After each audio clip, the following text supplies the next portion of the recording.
Hello, everyone, and welcome back if you've joined us before, but welcome if you are new. Thank you for joining XB Expose Live at 5 Property Experts podcast, where Ben and myself, who run multiple businesses in the property and construction sector, bring you the highs, the lows, the funds, and the tips. And we've got one of everything in today's agenda. So we're excited to be sharing how busy this week has been. And there's a little bit of a spoiler alert. We had some unexpected visitors on one of our sites.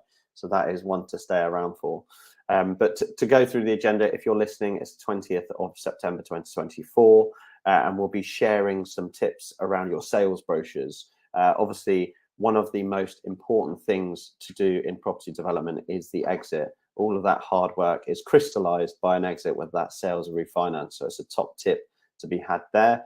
I've been fortunate enough to be accepted on the Goldman Sachs Small Business Growth Program, where they have set out to help 10,000 businesses grow. It's almost like a condensed MBA. I had my first residential, which is 2 days back-to-back of seminars, talks, networking, peer-to-peer learning, business growth talking. So I'll be sharing some 4 top tips of what I have learned this week that you can implement in your business today.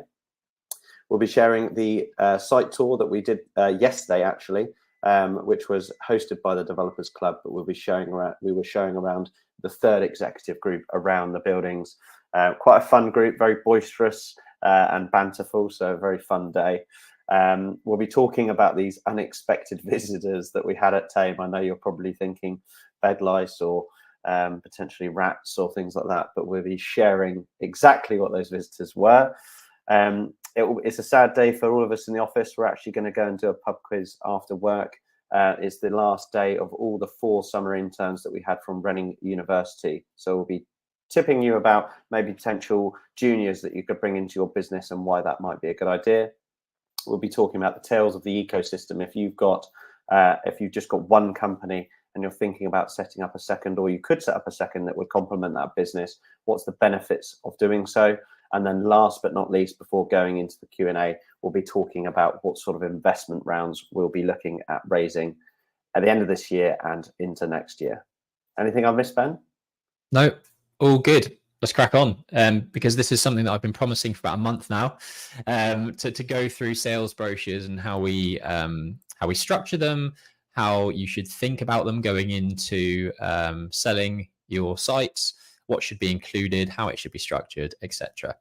So these on the screen, if you are tuning in on YouTube, you'll be able to see this. If you're listening on the podcast, do tune into some of our live videos every now and again, because you will see some things that obviously you can't listen to. And a lot of the stuff we talk about is very visual because we're developers, we're architectural, construction, a lot of stuff is very visual. So yeah, do tune in on video on YouTube as well. But you can see 3 of our sites in front of you. We've got Maple Rise, which is our 9-unit scheme in Muswell Hill. We've got 45 Archway Court, which is in Marlow, a conversion of an office, grade 2 listed office and a dance studio into 8 flats.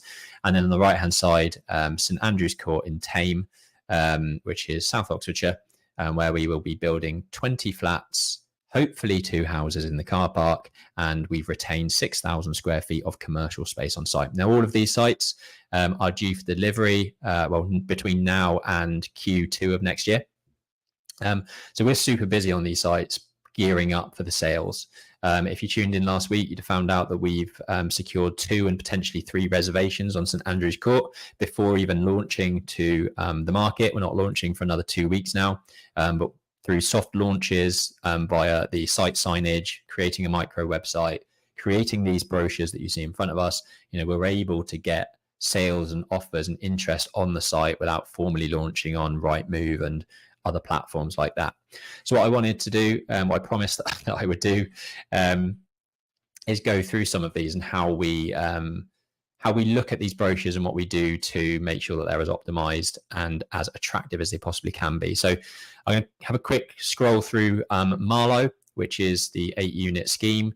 I've got some images side by side of the brochures. The one on the right-hand side was version 1, and the blue one on the left-hand side is where we've got to now with version 2. So I would say with brochures, you're probably going to go through 3 rounds of iterations. The first one is very much a draft from your designer.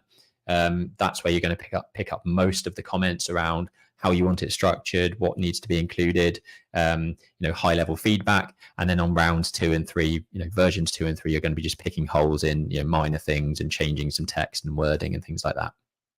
So I'm going to flick through these side by side because I think that's a very good way of showing you how we go through the process, because what you will normally see is the end product. Now, as a developer, you need to understand how these things are put together and how you need to drive efficiencies within the team. So one of the key things through all of the sales brochures that we do is the mentality of being inspirational. A lot of the time, I've seen a lot of brochures in the past where they're very, very functional. They give all of the relevant detail about the flats and the specification and what people are generally kind of buying on the face of it. But that's not going to sell your home as well as getting people buying into living there. They've got to see your property as their new home. And to do that, you need inspirational imagery. This one's a CGI that's coming. This is just a draft, a placeholder at the moment until we've got the full CGIs created. But you want to start your brochures with the inspirational stuff. Why do people want to live in Marlow? They come to Marlow because it's got amazing restaurants. You're right on the river of the Thames. You've got some great shops. It's an affluent market town. And that's really what you want to be presenting early in your brochures. Some comments that I've been making on these that you'll see on the screen are, you're obviously going to have your own comments on your own schemes, but hopefully some of the comments that I make going through these will be relevant to you in terms of thinking about how it's pieced together. Our designer suggested that the main image on the travel section should be the Elizabeth line. Now, for those that know Marlow, to get to the Elizabeth line, Jack, what would I have to do? To get a bus to High Wycombe and then a train? Yeah, it's a train. I mean, you can benefit from it because it's actually a train to Maidenhead, which you have to do anyway to get to, I believe, Marylebone.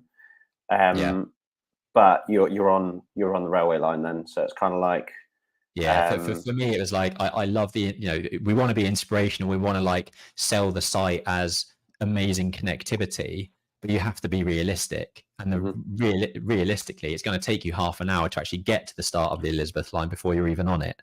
That's like me sort of saying that it's a little bit too far-fetched. So my comments on this were, look, I love the ambition, but let's make it more realistic to what is actually achievable from Marlow. So this is all about the travel section, getting around, highlighting the key factors of what's local, how you get to the most important big cities. If people are going to be living in this area, they're going to want to be commuting. So what's their train like into London? How long is it going to take them to get to Liverpool Street, or how long is it going to take them to drive to Oxford or Reading? Those are the sorts of things you want to be putting in your travel section. Then we'll do more of a local area. So the first draft was the image on the right hand side, and we could sort of tell that the designer designing this doesn't live in Marlow, doesn't know much about it. So we then had to really push some of the key reasons why people will come to Marlow itself.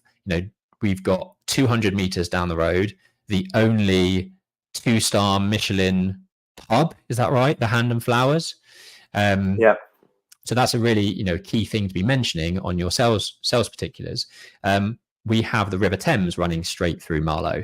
That wasn't on the original plan. So the plan on the left-hand side was me saying, shift it up, make the map bigger, make sure that we're showing the River Thames and how close our site is in proximity to that. We've got lots of big parks in Marlow, so we need to be showing those. Lots of good private schools, lots of good leisure facilities. All these things need to be shown on the plans, on the map, to make people want to live there. Then we've got some more inspiration. So most of the time throughout the brochure, if you're selling off plan, you'll want to be weaving in CGIs. This is one of them. So this is one of our kitchen, dining, living spaces. The CGI itself is in draft. We need to tweak and amend, but even this draft actually looks pretty good. There's a few comments that I want to make and go back on. Similar again. So it's inspirational imagery. It's content and text that is aspirational, true comfort, welcome to Marlowe's most desirable new development, characterful and vibrant setting. All these words are crucial to kind of portray your development as best as you possibly can be. And then you get into the nitty gritty. You've spent, what we're on page 10 now, and we're only really getting into the nitty gritty of the development itself and what people are buying into. So this is where you've got the floor plans, and my comments on this are, we changed the style of it. We went from a green background to a white background because I think it was a bit more punchy. A few issues with the site plans, tweaking it to suit and make it a bit more understandable very quickly, because people are going to be scanning through this, so they want to really understand how where individual flats are located within the scheme. So if you've got a big block of flats, you're going to want a site map, which is this thing in the bottom right. You're going to want to show where the north arrow is, so that people get caught up on south-facing gardens and where the sun's going to be coming into their kitchen in the morning. All these things need to be very quickly apparent. Furniture layouts are king as well, so make sure that you've got you're showing small double beds so that the bedrooms look bigger. That's a bit of a cheeky tip. And yeah, you want to be showing how the furniture will be laid out and how people can see themselves living in the space. I think that's it in terms of the sort of comments that I would generally make. So go back to the main slide. So that's how I would go through brochures and review them. That was my version 1, version 2 comments on Marlowe, and I'm waiting on version 3 to come back off of the comments that I made most recently. Muswell Hill, I wanted to talk a little bit about sort of structuring your brochure, which I've loosely gone through in the Archway Court Marlowe scheme, but I'm just going to read out the tips that I think you should be thinking about. So top tips when optimizing your sales brochures, and this is how we have structured them. Top tip number 1, make it feel like they are home. That's fundamentally what you want them to be doing, buying the property, calling it their home, and you need to do everything you possibly can to make them feel like this could be their new home and they can see themselves living in it. Number 2, first impressions are everything. So lead with that inspiration, lead with your best CGI, lead with your most inspirational words. Like I really love the wording that we've got in our Muswell Hill project. So our first page is this one here, which is a kitchen image, which looks amazing. You've got these crystal doors on the right hand side, and nice pendants over the kitchen breakfast bar, which you could see yourself living in. Nice kitchen appliances, nice flooring, nice kind of tranquil setting, and a really nice CGI image with some really nice text to the right hand side. And then again, second page, even more blown up in your face, homes that embody tranquility, sophistication, and the artistry of bespoke living. It's fluff, it's marketing talk, but it all helps to kind of breed want and need for people to be inspired by living there. Basically, that's what you're aiming to do. So lead with the inspirational stuff, and first impressions are everything. And then start thinking about why would I want to live there? Top tip number 3, why would I want to live there? Okay, I'm going to want to understand what travel there is. I need to get to work. What's my commuting times? What food facilities? We've got restaurants, cafes, bars. I moved to St Albans 3 years ago because of the amazing cafes, bars, restaurants that you have available. What retail outlets are there available? What leisure facilities are there? What schools are there? What education? All these things are more macro elements, but that's what people are going to be thinking about when they're moving into one of your developments. And then you're going to go into number 4, which is what are they actually buying?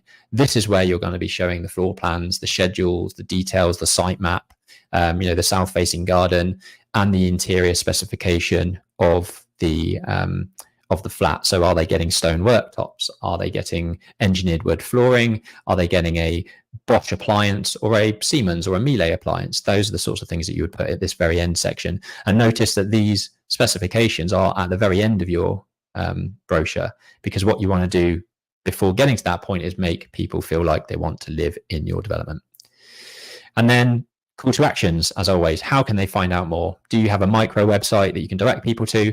Who are the agents? What are the phone numbers? How do they get in contact to buy their new amazing house they want to move into, because you've inspired them and you have made them feel like they want to live in your development?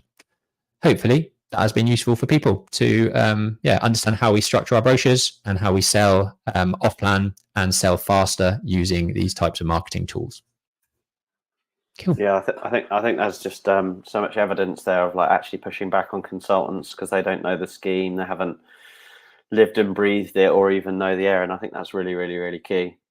Yeah, I mean, fundamentally, you are the driver of your own development. You can't just bitch and moan about consultants not understanding stuff. They're not in it day to day as much as you are. You need to be the one driving them forward, challenging them, and pushing back on things. So, yeah, absolutely. Nice. Cool. How was your first week at school? Yeah, schoolboy over here. Really good, really good. Thoroughly enjoyed it. It was peculiar going back into like lecture theatres and homework sessions and one-to-one peer learning and all that sort of stuff. But as far as the content and the course goes, absolutely loving it. It's super relative to everything that we're doing. It's definitely progressing me as a business owner and what we're used to. And I've got abundance of ideas of things that I want to run through with you, with Rob, with the team. So I highly recommend it if anyone takes a chance to look at Goldman Sachs 10K Business Growth Program. It's essentially where they reinvest almost like a charitable donation, a lump sum into the education of small business owners to help them scale their business. The aim is that they believe that if they help scale small companies, the sort of osmosis effect of doing that has more impact than giving a charity a lump of money that then gets spent until they get another lump of donation. So it's all about sort of feeding the feeding the plants from the bottom rather than necessarily cutting the a good analogy. Rather than giving a man a fish, giving him a fishing rod so he can fish for the rest of his life. But anyway, I digress into weird analogies. So the first one we're going to talk about is actually decision making. And this is just something that is so obvious, but none of us have actually probably sat down and thought about it. And it's actually run by a guy called Michael Snets who did the talk. I think he's from Holland, but basically he talks about the process of a business owner or a person that needs to go through to make a decision. And the circle that you can see in front of me is his sort of metrics. And you should be able to pin yourself, almost like pin the tail on the donkey, where you sit within the decision-making process. So, I mean, a useful exercise will get Ben to pin himself on here. But what I would like him to do is to get him to pin himself on here as an ex-poker player, and then also pin himself on here when it comes to booking a holiday, for an example. So the axes are, you have the top, which is fearlessness, and the bottom, which is anxiety. So that's almost like your confidence in decision making. You'll find that a lot of intricate technical people might not have the same confidence as someone that's in sales, or their personality driven is more in sales, and maybe make a silly mistake without going through the sort of anxiety process. And what this is just to balance you out. So we've got the confidence level on making decisions, and then the sort of cross axis is the knowledge that you have to make that decision. So some people may be anxious to make a decision but not have any knowledge on it, but still make a decision, whereas others may be confident and little information to make a decision. Whether you might have some decision makers that are very confident, but they need to know the ins and outs. And it's all about the sort of balance that, and the ultimate decision maker should be right in the middle. So you have a balanced amount of knowledge, but not too much, because you might be too late to make a decision. You might overcook it and get analysis paralysis. And then you're also, from a risk perspective, you're not making a decision without knowing all of the options and overturning those stones. And there's certain things you can do in these areas to sort of monitor it. So Ben, where would you say you would sit as a poker player in the axes? I was pretty aggro and pretty fearless, to be honest. So top middle, top left, probably top middle-ish. Yeah, I would say. Okie dokie. Now let's go for a decision, like an important decision in one of the businesses. Where would you say you sit on the chart? But explain what the not knowing and knowing thing is again. So that's the knowledge. So right. So some people would like to. So it's all about, you have a gut and then you have a theory, right? And it's how much you have to go into the theory to go with the gut decision, or prove the gut decision wrong. So your gut is like your initial instinct. I'm generally pretty gut driven, but I do like a bit of data to kind of back up some of those decisions. And probably still fairly confident. So you're probably middle, sort of just below, I would have said, where you were for the poker playing. Yeah, probably. Yeah. Like you said before, I'm similar to you in terms of I would rather make a mistake but make a decision than some people that need the answers to every hurdle before taking the first step. Yeah. So yeah, I'd rather just so my comparable for this is my brother Rob. Yeah. He's a steel profile, so very Lord profile, isn't necessarily out the box, and he actually does get analysis paralysis. Mhm. I have made a decision, cocked it up, and then amended it before he's even got to his conclusion. Yeah. And this is where I found this super interesting, because when you understand that, it's not just about personality profile, it's actually getting a decision dialed down. So it helps us, people like me and you, to risk manage and think about the context around the decision, which is typical. Business owners are go-getters and normally sort of top, middle, right. And then other people in the team might actually be really far on the opposite end of the spectrum, so decisions aren't getting made. So it's to try and balance everyone in the team out so that logical decisions are getting done in the business. So found this super useful. And if you Google up Michael, he's actually written a book on it and done some other bits. But I thought it was a cool exercise. I'm actually sharing it with Rob too. Nice. Bring him out. Next one is ChatGPT. Sorry, I switched these around. So actually we'll go on to, just click it. We'll go on to the next one naturally. So this is competition exercise, which I found really, really interesting. So we got paired up with someone else in a different type of business. And we basically had to critique our partner's website and their competitor's website. So this is a really cool process. If you've got a friend that's a business owner or a friend that's a developer, link up with them and say, I want to do an exercise with you. And what you then do is you pick your own website and your sort of leading competitor website. What I would recommend is you pick someone that is where you want to be in a few years' time. So they sort of should be better than you. And then what you do is you go through quality, range, price, expertise, customer service, and trust. And you go through those sort of 6 elements and you grade them out of 10. And then you write notes of why the potential competitor or the partner that you're working with performs better than the other team. And you're basically building a task of things that you may need to change on your website. So we've got a list. I haven't told this to Ben yet. We've got a list of things that we need to change on our website because our potential competitor of where we want to be in 3 years did outperform us in a few areas on our website. And it's things like ease of finding information, trusting that, maybe some information that person really had to dig deep to find trust should be at the forefront of our website. So it's all about your sort of competitor situation on the website. And quite frankly, it does ring true. If I find a well laid out website that I do trust, I'm not going to keep going through pages and pages of Google to buy a product or a service off them. I'm going to stick with the sort of easy, sensible decision. So really useful process. And I've actually got a bit of a tip under the ChatGPT one if you don't have loads of friends in business of how you can sort of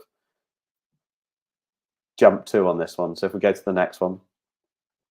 So ChatGPT, shock horror, there's some AI integrated into the Goldman Sachs program. So point number one is like learning about it. And a lot of people have said that there's multiple ways to look at AI. You can sort of be scared of it and run. You can sort of embrace it and grow with it. And we're massive advocates of embracing it and befriending it and running with it.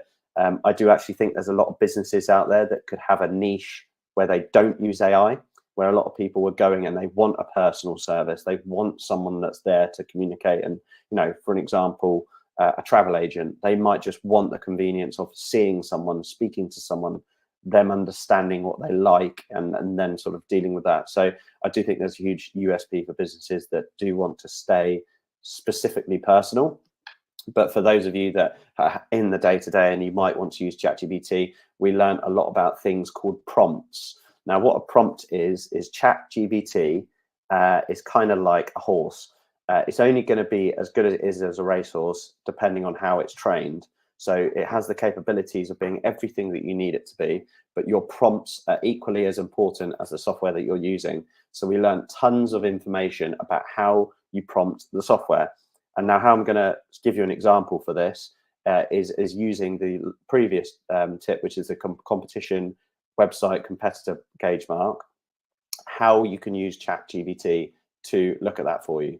So let's take it. We've got our development website and we've got our competitor's website, and I want ChatGPT to do the exercise for me. So there's certain ways that I can do that. And this is an example of how you might prompt a website.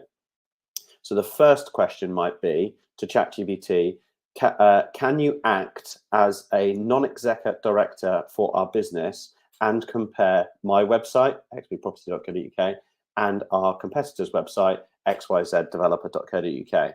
ChatGPT is then put on the hat of being a non-executive director to be poignant in advising different areas from a business perspective to advise on how your business comes across.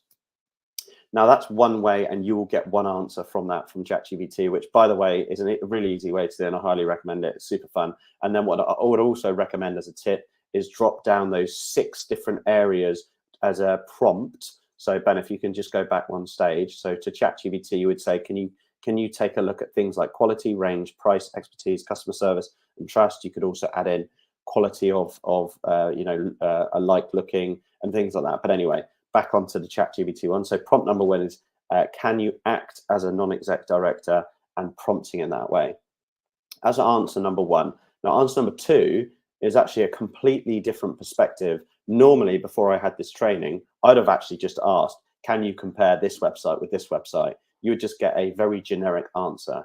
Now, take this a step further. We've got an overview from a business consultancy perspective as a non-exec director. The next prompt will be, hi, ChatGPT, me again. Can you now put the hat on of a potential investor that may want to invest in our business and critique the difference between this website and this website? You might consider things like X, Y, and Z. And then you would then get a consumer's focus or a client's focus of our website and not an internal business perspective. So it's a huge different perspective. And the answer is actually crazily different in terms of you want it. And all that is different prompting that you'll go into your business. Another example that you could do is, can you pretend to be a buyer of our property and give us feedback on our website, website A, website B, and then you're going to get a respective for a consumer that's buying our flats and houses and what they would find and feel on our website. So you're getting basically like a cheat sheet to how to touch on all of your stakeholders and consumers and buyers and people that you would, and strategic partnerships that you will have to make sure that your website is super polished and super high on the competitive front. And that's all the back of prompting ChatGPT in the right way. Nice. Very good.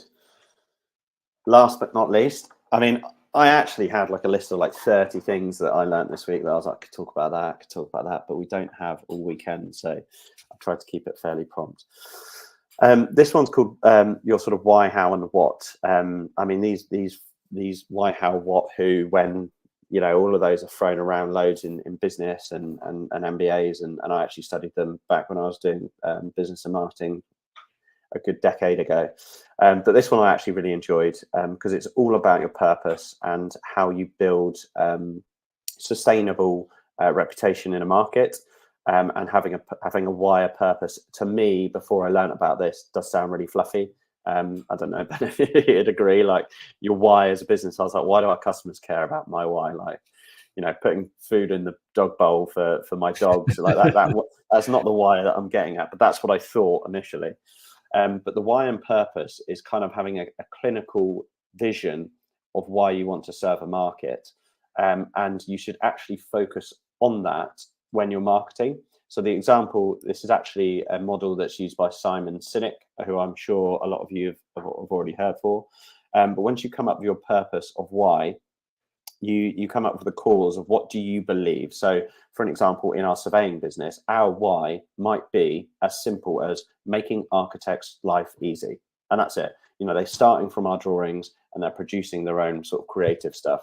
Normally people like when they're in their flow, so it's reducing that clunkiness. If we said what we do it might not be that attractive to our audience. So for an example, let's picture Ben's owner of an architectural practice, shock horror. And I came up to him and met him at an event, and I said, we do measured surveys. I mean, he'd be sort of interested, but that may not be the pivotal point for him to buy the service off us.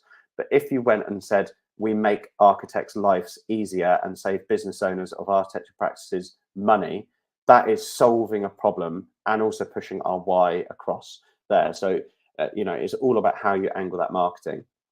So for the example that he used is Apple, and he sort of, the way that Simon Sinek and the lecturer sort of talked this through is, if you picture what Apple actually is, they generated computers. If you actually looked in my laptop bag, you don't even need to look in my bag. I've got an Apple mouse, an Apple laptop, an Apple MacBook, Apple headphones, although the ones I'm wearing are Bose, and pretty much all of the Apple items. But I didn't buy them because I knew that Apple was the best for headphones, or the best for mouses, or whatever it may be. But I bought it because I love the Apple concept and the Apple why. The Apple why is believing, challenging the status quo and doing things differently. And then the how they do that is, our products are beautifully designed and easy to use, which is completely true. And then the result is they make computers. But if you saw an advert where you just saw, we make computers, you wouldn't be investing in their brand and their company right at the core. And that is, essentially what I am. I'm an Apple customer. If I want something new, whether it may be a new set of sunglasses, if they brought some out, I'd be interested to see what they do and what they're doing out of them. That's a bit of a far-fetched example. But the principle is, if you get down to the why of your business, and then your products all around it sit in the what. So if you look around the what ring, all of the projects go all the way around it, but every project should communicate with the how and the why, and that keeps your business purpose really transparent of what you're trying to achieve when you're deviating into other areas of products. Make sense? Awesome. Yeah. Really good. Yeah, I'm slightly jealous of these Goldman Sachs things. I'm annoyed that I didn't fill out my application form now even more. But no, I'm sure there'll be plenty more learnings like this, and hopefully people listening will get something from this. It's not property specific, it's business specific. But fundamentally, any business that you run, these are the fundamentals, marketing 101, that you should be thinking about when you're marketing any business. So yeah, very good. Cool. And I know you had a good day yesterday with the developer club. It was a site tour around 3 of our sites, which is the Marlow site, the Old Maltings in Abingdon, and St Andrew's Court in Thame. We've got another site tour, which we are running on the 17th of October, 2024. It's a Thursday, and we'll be running it from 12 p.m. till 5 p.m. If you're interested in joining us on the tour, go to bit.ly/XP tour. Or DM us and we can send you details and you get on the waiting list. We had about 40 people earlier this year in April go around these sites. So hopefully some of those people will want to come back and see how things have progressed. St Andrew's Court, we've sold 2 units. The first phase of 9 flats is due to be complete in the next 2 or 3 weeks. The Old Maltings is really cracking on now. Partitions are in. They're going to be starting the first fix. Electrics and plumbing in the next week or so. And then Marlow is really cracking on at various different stages. Some units are plastered and tiling in bathrooms. Kitchens are going in a couple of weeks' time. So by the time this tour happens on the 17th of October, all of these projects will look, really, really well progressed.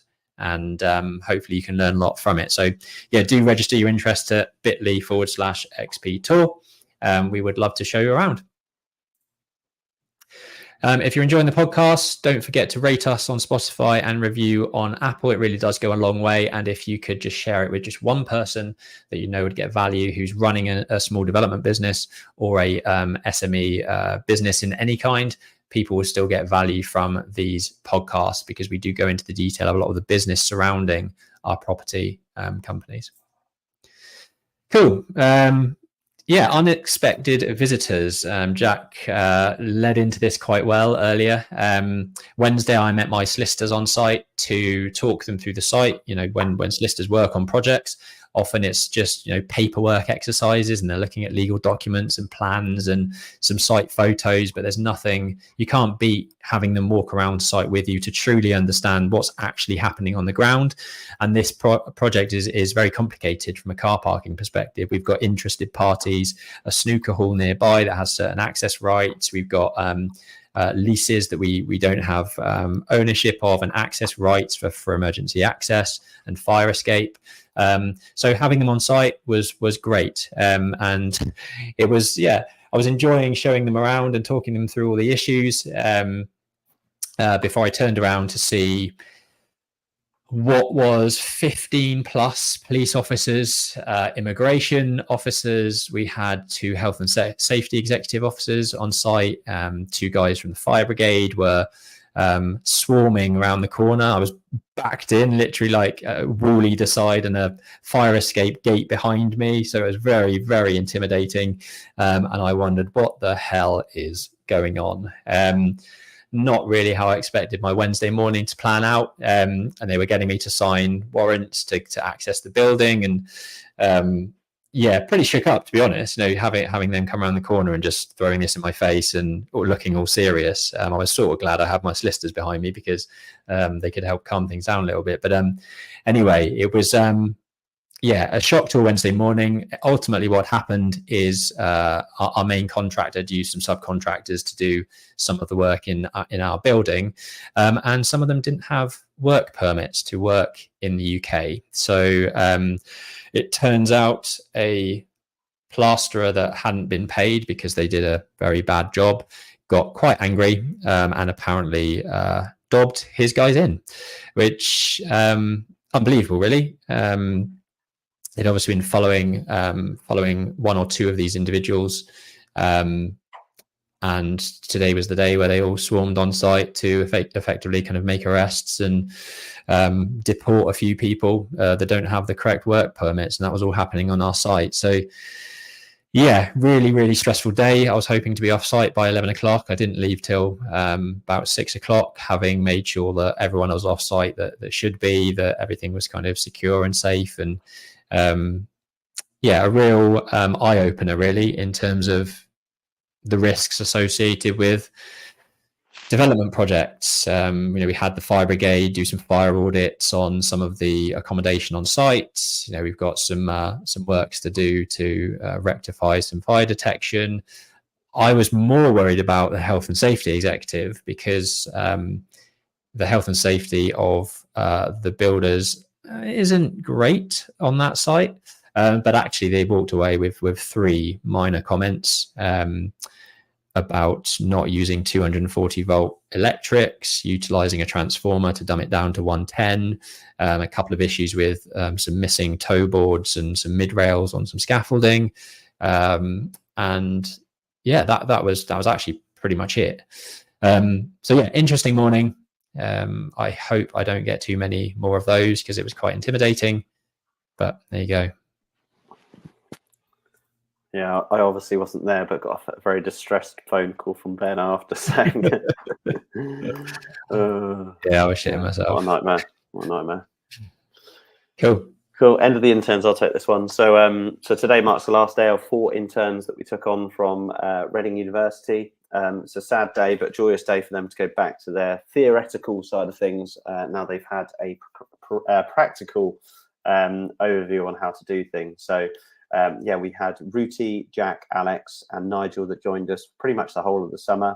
Actually, absolute pleasure to have them as part of the business. They were very polite, on time, hardworking, open-minded, and very good at listening, and very good also from a cultural fit perspective, and also very greatly appreciative that they all joined in on the charity kayak as well. So they kind of feel part of the big family, as you can see from that photo. There's sort of half of the team and them joining in, but we wish them well on the rest of their studies. But now, from a business owner's perspective of why we might have carried out this sort of process, it's obviously, we're all busy, we're running around. It's not easy always training people up and having people part of the team that don't understand things. But hopefully I can sort of shed a bit of light on that. So we reached out to Reading University to see if there were any opportunities for intern or postgrad introductions from a career advisor.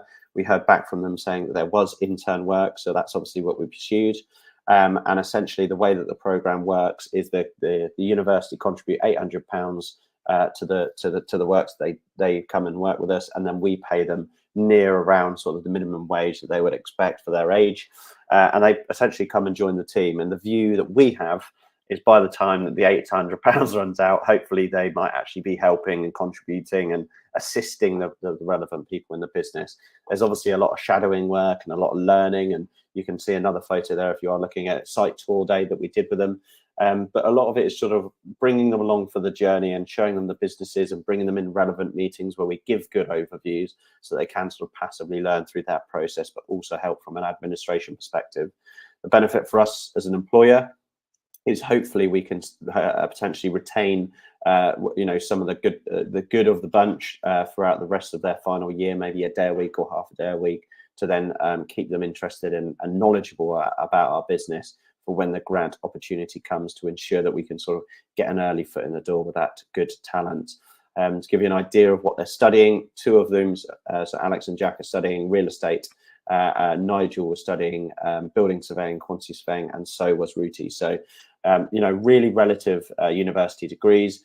Jack and Alex are even learning about land valuations. They're even learning about the way that the RICS method of valuing sites, as well as lettings law, as well as all of the construction side of things and project management, whereas the building surveying roles are much more technical and follow purely around the sort of construction process. So they're not learning about valuing sites, they're learning about valuing builds, so to speak. So super intuitive students that have come join us, and they've been an absolute pleasure to have in our office and as part of a few of the events that we've done.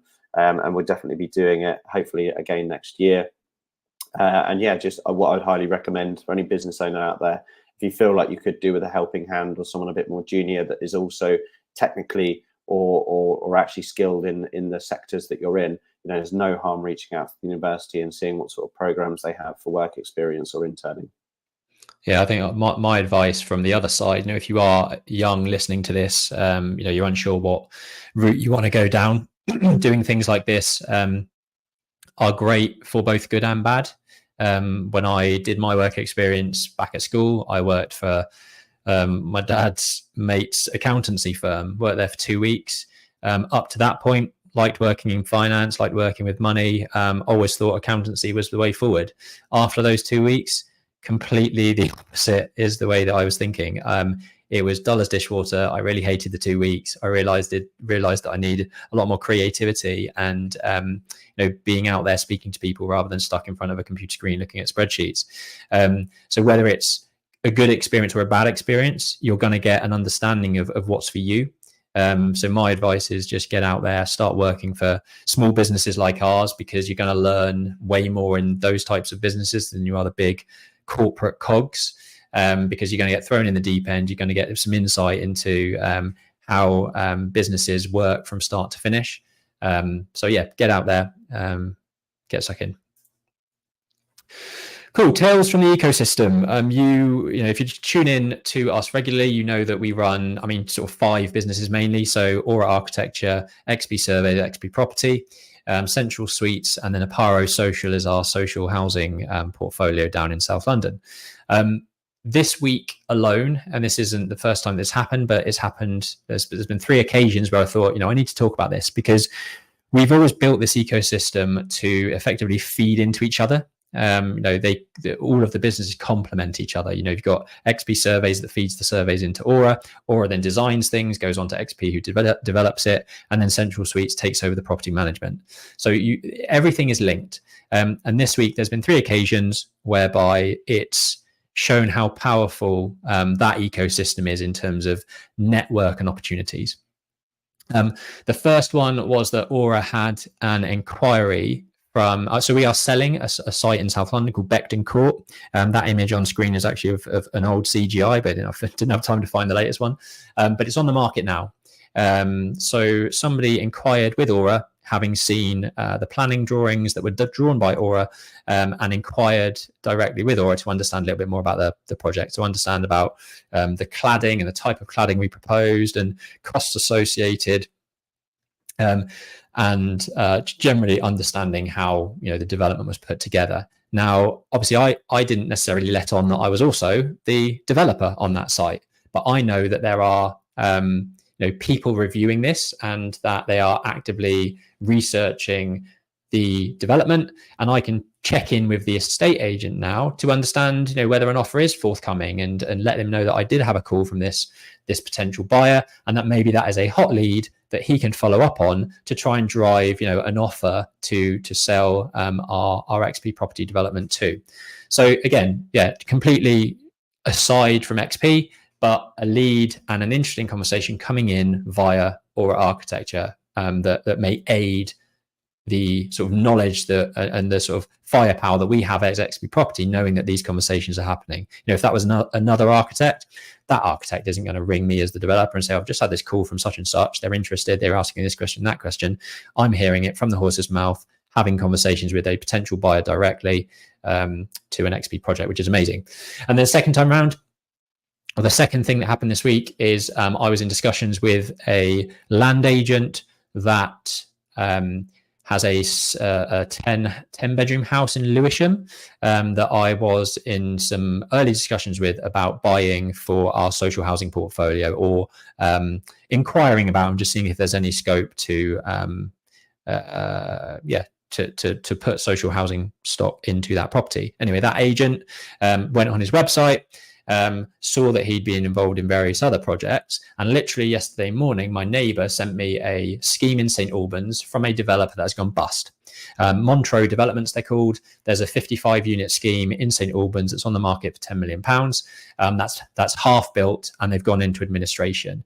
And what I found out is that the person that brought me the potential Aparo social housing property in Lewisham was actually the agent that sold that development to Montreux Developments. So I've got a contact there that has direct line of communication with the owners of Montreux Development. There could be an opportunity for an off the record conversation about what issues they have. Why have they gone into administration? Can we save it? Is there a creative structure that we can come up with to kind of save this development and work with them to finish it, or find a new buyer, or basically help them out? So that's another way in which, kind of a roundabout way, the ecosystem that we work with has created an opportunity and brought an opportunity to us. And then yesterday, Trevor from XP Surveys, our new business development manager, had a very good conversation and introduced me to a couple of tech guys, basically, they've basically raised £30 million in South London, working in Chelsea, Kensington. They've done a number of refurbishment projects. And I was able to mention that as part of Aura, we've worked with Lefroy Homes, Lefroy Developments. Lefroy are basically like the gods to these two guys. Like, they see what Lefroy are doing, and the two guys that work in this company are aiming to be, where Lefroy are in 5 years' time. So through Aura, through XP Surveys, and I'm going to be meeting with them face-to-face next week, there is an opportunity to discuss both surveys, an opportunity to discuss architectural work for their development stuff, and then also to potentially tap into some of their high net worth contacts and the funding that they have for XP Property. So yeah, just a quick overview of how this week there's been 3 occasions where I've thought, wow, this ecosystem and having these interlinked companies, is such a great way of bringing opportunities and feeding each business potential work, potential opportunities. Does that make sense? Makes perfect sense. Can I just do a little bit on ecosystem just before you do dive on from that? Yeah. Obviously, at the Goldman Sachs, a lot of people be like, "What do you do?" And I'm like, "Well, I run a development company, a surveying business, part of a social portfolio, and also run a management business." So they're kind of like, "Whoa, that's so crazy. How do you start an ecosystem or a secondary business?" Which is probably what some of our listeners are thinking. Like, how do you when you're a development company like a national home builder, they call it going up and down a supply chain. So you're sort of piggybacking on to other things that you do in the industry, per se. And when I sort of explained that it's not as Dragon's Den as it sounds, it's very, very simple. It's basically analysing something that you spend a lot of money on. So that might be if you spend £80,000 per year on surveys, and then you look into how much it would cost to bring that in-house and hire a full-time surveyor, and what the operational cost would be to manage that surveyor, manage the leads, manage the business. And what you will find is you've already got a big cost to one business that is a low risk endeavor to take on that cost at a lower value and bring it in-house. So that's an easy way to look at it. And then obviously you go, well, if we have a successful year and we manage to bring in external client work, then we might then build a business off the back of that and grow it, and bring in a team and blah de blah. But I thought that would be relative to share. Nice. Cool. We are seeking more investment. If you listen to this podcast, if you tune into us on socials, on YouTube, you can see some of the work that we do. We are award-winning developers. We've raised over £15 million of equity over the last 6 years. We've done about 45 million in senior debt, and that's only going to get larger in the next year or so. But we are, always in the need for more investment to purchase new sites, to develop and build out some of the pipeline that we've got, to make some investments into our social housing portfolio. We're looking for people that want to get into property, that generally have £1 million to £2 million that they want to deploy into UK real estate. And we'd love to set up a call or an introductory call to understand more about how we can work with you on that front. Most of our projects historically have been with joint venture partners. How that's structured is really sort of project by project and relationship by relationship basis.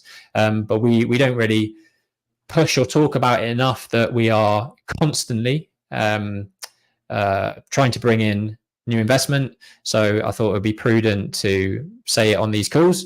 And if anyone is listening into this and someone that's looking to get into property that has a pool of cash between sort of £1 and £2 million. I mean, we do have investments that are smaller than that, but we are looking to increase the size of projects that we work on, and that means increasing the size of investment that we require as well. So yeah, do get in touch and DM either Jack or I if you're interested in having an introductory call. Yeah, I'd also just like to say that our sort of line of business, we've had investors that want to invest and learn everything. So sort of an earn and learn model where we sort of share all of the sort of, the spreadsheets, the communication, the tips and everything that we do throughout the project. And we've also had investors that just want us, what I call invest and forget until the project's towards an end. So an amalgamation of all. So if you're interested in any capacity, reach out and we'll be welcome to have a chat and meet you face to face, share around some sites. And obviously the site day might be a good opportunity to kickstart that process, which we have coming up in a few weeks. Nice. Cool. And if you want to learn from Jack and I, we've spoken about the XP boardroom, which is still open. It's only a few spaces left now. We had a really good turnout last week for our boardroom session. If you want to grow your business in a group setting where we do deal clinics and talk about business issues, leads, needs, and intros, set goals for each other, and hold each other accountable for those goals, then get in touch about our boardroom sessions. What we haven't spoken about too much of late is the fact that we do one-to-one consultancy, both on a property investment, property development perspective, but also business. I've done a lot of one-to-one introductory calls and consultancy with other architects, with planning consultants, with civil engineers that want to start getting into property development. Maybe they have a service-based business alongside, which I can also help grow, given what we've done with XP Surveys and Aura.